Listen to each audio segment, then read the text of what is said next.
Hi, welcome to Anantho's family vlog. അപ്പോൾ ഒരു നാടൻ ലഞ്ചാണ് കാണിക്കുന്നത് കേട്ടോ. ഒത്തിരി കറികളൊന്നുമില്ല. ചെറിയൊരു സാമ്പാറും പിന്നെ ഒരു കുമ്പളങ്ങിയും ചീരയും കൂടെ ഉള്ളൊരു തോരനാണ് കാണിക്കുന്നത് കേട്ടോ. അപ്പോൾ കുറച്ച് കാന്താരി ഇട്ടിട്ടുണ്ടായിരുന്നു. അത് ഒന്ന് ഇച്ചിരി ഉപ്പിട്ട് ഒരു കുപ്പിക്കകത്തോട്ട് വെക്കാമെന്ന് വെച്ചു കേട്ടോ. അതൊക്കെ ഇച്ചിരി കുമ്പളങ്ങി അരച്ച് വെച്ചേക്കുന്നുണ്ട്. അപ്പം കാന്താരി സെറ്റാക്കി വെച്ചിട്ടുണ്ട്. കാരണം ചീര ഇതാട്ടോ, നമ്മുടെ ഈ വേലി ചീര എന്നൊക്കെ പറയത്തില്ല, നമ്മൾ വേലിയിലൊക്കെ ഇങ്ങനെ ഇതായിട്ട് ഒടിച്ചൊടിച്ച് വെക്കുമല്ലോ. അപ്പോൾ അത് ഇതിൻ്റെ പകുതി, കുമ്പളങ്ങയുടെ പകുതിയെ ഞാൻ എടുത്തിട്ടുള്ളൂ തോരൻ വെക്കാൻ കേട്ടോ. ഒരു പിടി ചീര എടുത്ത് വെച്ചിട്ടുണ്ട്. അപ്പം നല്ല ടേസ്റ്റാണ്. ഈ കുമ്പളങ്ങയൊക്കെ അല്ലാതെ ഇഷ്ടപ്പെടാത്തവർക്ക് നല്ലതായിരിക്കും. അതുകൊണ്ട് പകുതി കുമ്പളങ്ങ, പിന്നെ ഒരു സവാളയും കൂടെ എടുത്തിട്ടുണ്ട്, ഒരു വെളുത്തുള്ളിയും കടുവറുത്ത്. എന്നിട്ട് നമ്മൾ ഇത് അതിനകത്തിട്ടിട്ട് വഴട്ടുവാണ്. ഇത് ഞാൻ എരി ചേർക്കുന്നില്ല. പിന്നെ വേണമെങ്കിൽ ചേർക്കാം കേട്ടോ. ഞാൻ ചേർത്തിട്ടില്ല, അത് എരി ചേർത്തിട്ടില്ല. അപ്പോൾ കുമ്പളങ്ങ വഴണ്ട് വരുമ്പം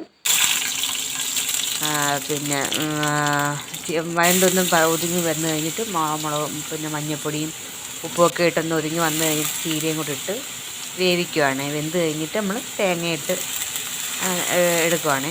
അപ്പോൾ വേണമെങ്കിൽ നമുക്ക് ഈ കുമ്പളങ്ങയുടെയും ചീരയുടെ ഒന്ന് പക്ഷേ കുമ്പളങ്ങയാണെന്ന് അറിയത്തോലുമില്ല നമ്മളത് കഴിക്കുമ്പോൾ കേട്ടോ.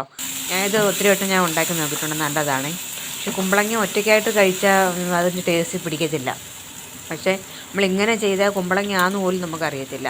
പിന്നെ വേണമെങ്കിൽ നമുക്കൊരു ടേസ്റ്റിന് വേണ്ടിയിട്ട് നമുക്ക് മുട്ട ചിക്കി ചേർക്കായിരുന്നു ഇവിടെ കേട്ടോ. അത് നല്ലതാണ്. അത് ചെയ്താൽ അത് വേറൊരു ടേസ്റ്റുമാണ്. അത് നല്ലതായിരിക്കും. അത് ഞാൻ വേറൊരു ദിവസം കാണിച്ചു തരാം കേട്ടോ. അപ്പോൾ ഇത് നമ്മൾ ഇപ്പോൾ കുമ്പളങ്ങയും ചീരയും കൂടെ മാത്രമേ എടുക്കുന്നുള്ളൂ. ഇച്ചിരി എടുത്തിട്ടുള്ളൂ കേട്ടോ. അപ്പോൾ അത് വേവിക്കാം. പിന്നെ വേണമെങ്കിൽ കാന്താരിയൊക്കെ ചതച്ചിടാം. ഞാൻ ഇട്ടിട്ടില്ല, കാന്താരിയൊന്നും ഇട്ടില്ല, മുളക് പൊടിയും ചേർത്തിട്ടില്ല. അപ്പോൾ ഇത് മഞ്ഞയായിട്ട് തന്നെ ഇരിക്കുന്നത്. ഇത് മുളക് പൊടിയൊക്കെ ചേർത്താൽ ചെറിയൊരു കളറ് കിട്ടും കേട്ടോ. അത് എരി ഇഷ്ടമുള്ളവർക്ക് വേണമെങ്കിൽ ചേർക്കാം. അപ്പോൾ ഇതിന് ഞാൻ പിന്നെ കരിവേപ്പിലൊന്നും ഇട്ടിട്ടില്ല. വേണമെങ്കിൽ അരപ്പ് ചതച്ചെടുക്കാം കേട്ടോ. ഇതെല്ലാം കൂടി ഇട്ട് അങ്ങനെ വേണമെങ്കിൽ എടുക്കാം. അപ്പോൾ ഞാൻ ഇതങ്ങനെ എടുത്തിട്ടില്ല. അപ്പോൾ തേങ്ങയും കൂടി ഇട്ട് കഴിയുമ്പോൾ അത് ഓക്കെയാണ്. പിന്നെ ഒരു സാമ്പാറാണ് കാണിക്കുന്നത് കേട്ടോ. സാമ്പാറെന്ന് വെച്ചാൽ അതും കുമ്പളങ്ങയായിരുന്നു നമ്മുടെ വിഭവം, മെയിൻ താരം. അതുകൊണ്ട് പകുതി കുമ്പളങ്ങ എടുത്തിട്ടുണ്ട്. പിന്നെ ഒരു 2 ക്യാരറ്റും പിന്നെ ഒരു സവാളയും, കിഴങ്ങൊന്നും ഇല്ലായിരുന്നു. അപ്പം ഇത്രയും എടുത്തിട്ടുണ്ട്. അപ്പോൾ അതെല്ലാം കൂടെ ഞാൻ പിന്നെ തൊമരയും എല്ലാം കൂടി ഞാൻ കുക്കറിനകത്ത് അങ്ങ് വേവിച്ച്, ഉപ്പും മുളക് പൊടി, കായം, ഉലുവ എല്ലാം കൂടി ഇട്ട് ഞാൻ കുക്കറിനകത്ത് അങ്ങ് വേവിച്ചത്. നമ്മൾ കടുവറുത്ത് വഴറ്റി വെക്കാറുണ്ട്, പക്ഷേ അത് വേറെ ടേസ്റ്റാണ്. ഇത് ചുമ്മാ അങ്ങ് സാധാ ഒരു സാമ്പാർ.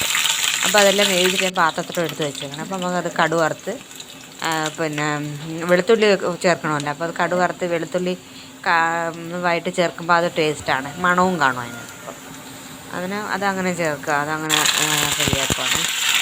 സമയമൊക്കെ ഉണ്ടെങ്കിൽ നമുക്ക് വഴറ്റിയൊക്കെ ചേർക്കാം, നല്ല രുചിയാണത്. അങ്ങനെയൊക്കെ ചിലപ്പോൾ വെക്കാറുണ്ട്. ഇന്നിപ്പോൾ സാധാ ഒരു സാമ്പാറാണ്. അപ്പം ഇന്ന് സാമ്പാറും ഈ തോരനും മാത്രമേ ഉള്ളൂ കേട്ടോ. അത് രണ്ടും കൂടെയാണ്. പിന്നെ വേണമെങ്കിൽ ഒരു അച്ചാറൊക്കെ എടുക്കാം, അപ്പം അതിൻ്റെ ആവശ്യമില്ല. ഇത് രണ്ടും നല്ല കോംബോയാണ് കേട്ടോ. അപ്പം കടുവൊക്കെ വറുത്ത് സെറ്റപ്പ് ചെയ്ത് വെച്ചിട്ടുണ്ട്. നമ്മുടെ ലഞ്ച് ഇതാട്ടോ.